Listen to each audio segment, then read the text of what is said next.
One of my favorite parts of the mental health care system that is cultural, Black, Brown, and Indigenous to the land, gathering and play is storytelling.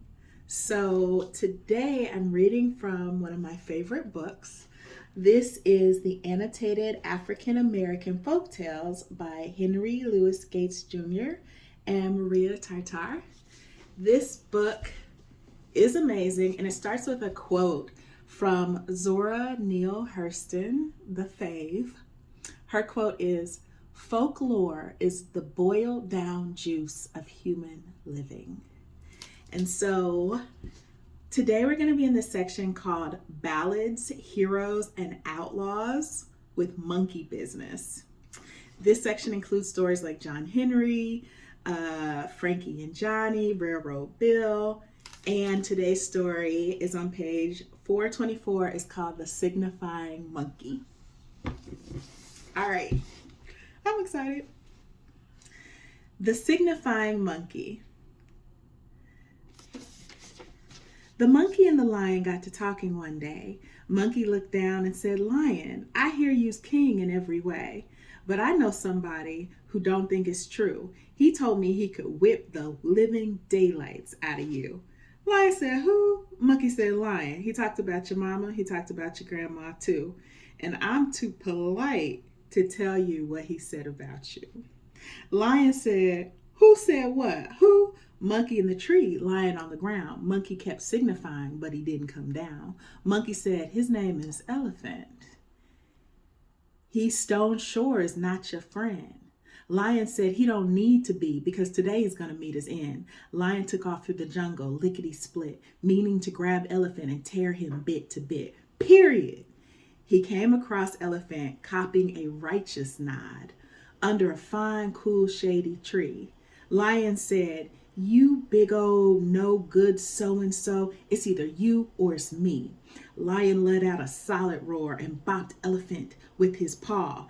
Elephant just shook his trunk and busted old Lion's jaw. Lion let out another roar, reared up 6 feet tall. Elephant just kicked him in the belly and laughed to see him drop and fall. Lion rolled over, copped Elephant by the throat. Elephant just shook him loose and butted him like a goat. Then he tromped him and he stomped him till Lion yelled, "Oh no!" It was near nigh sunset when Elephant let Lion go. The signifying monkey, who's still sitting in his tree, when he looked down and saw Lion, he said, "Why, Lion, who can that there be?" Lion said, "It's me." Monkey rapped, "Why, Lion, you look more dead than alive." Lion said, "Monkey, I don't want to hear your jive in jive." Monkey kept on signifying. Lion, "You for sure caught hell. Mr. Elephant done whipped you. To the fare thee well." Why, Lion, you look to me, you been in the precinct station and have the 3rd degree. Else you look like you been high on gauge, done got caught up in a monkey cage. You ain't no king to me. Facts. I don't think that you can even so much as roar. And if you try, I'm liable to come down out of this tree and whip your tail some more. The monkey started laughing and jumping up and down, but he jumped so hard that the limb broke and he landed bam on the ground. When he went to run, his foot slipped and he fell down flat. Grrr! The lion was on him with his front feet and his hind. Monkey hollered, "Ow! I didn't mean it, Mr. Lion."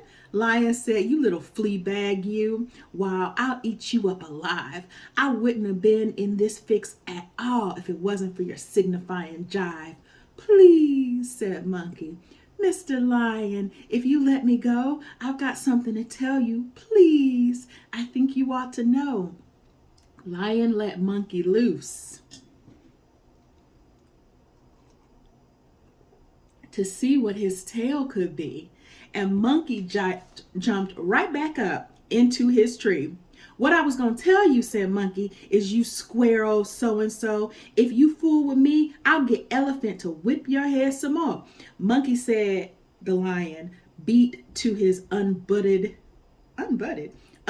knees, "You and all your signifying children better stay up in them trees. which is why today Monkey does his signifying a way up out of the way. That was by Langston Hughes and Arna Bontemps from the Book of American Negro Folklore, pages 363 through 366. This next part is for the nerds. The African American vernacular usage of the term signifying uncannily captures the linguistic distinction between signifier, a word or linguistic sign, and the signified, the thing to which the word refers. In conversation, signifying is used to designate a range of verbal practices from insult, innuendo, and abuse to parody, pistache, and homage. The foundational story about signifying, or the clever use of double talk, the cultural clever use of double talk, appears in the Signifying Monkey, which exists in many variant forms, often filled with obscene language. It reflects on the power of language to deceive and misrepresent, to create multiple meanings and multiple messages that can be contradictory. By taking advantage of the gap in all languages between the thing signified and the signifier, this verbal practice creates meaning and also undermines that meaning. This story today reminds me to consider who is talking to us about what, how they're talking to us about our dreams, but more importantly, how we're talking to ourselves. If we are bullying ourselves, or if we are encouraging ourselves, if the ways we allow language to be used with us actually supports what we want for our lives.